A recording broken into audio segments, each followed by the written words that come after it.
Bien, l'État a décidé donc de la modernisation du tunnel sous la Grand-Mare que vous connaissez tous. Et cela, évidemment, va avoir des incidences sur la circulation de l'entrée de la métropole Rouen-Normandie.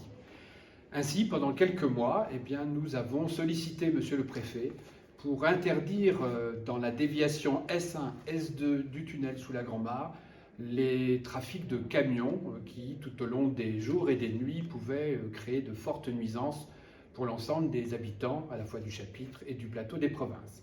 Ainsi, donc, pendant 21 mois de travaux, des restrictions ont été fixées par Monsieur le Préfet pour interdire cette déviation aux camionneurs, aux camions donc sur cette déviation. L'arrêté est aujourd'hui signé à partir du 4 avril ce jour jusqu'au mois d'août. Ainsi, nous demandons évidemment à Monsieur le Préfet de faire respecter son arrêté et de demander des contrôles policiers et de gendarmerie en amont de cette déviation.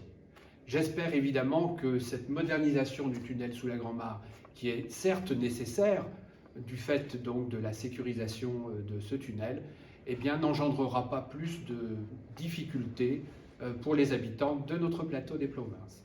Alors les objectifs des travaux de modernisation dans ce tunnel sont de l'ordre de trois. D'abord, permettre une circulation entre les deux tubes montant et descendant, et donc il faut creuser le tunnel entre ces deux tubes. Le deuxième objectif est de créer une ventilation qui permette ainsi de pouvoir circuler au sein du tunnel et même d'y permettre des bouchons, qui permettra ainsi de ne plus le fermer le matin comme autrefois. Et puis enfin, le troisième objectif est aussi de créer plus de lumière, de luminosité pour éviter tout incident dans ce tunnel. Donc ce sont des travaux importants mais qui sont tout à fait nécessaires.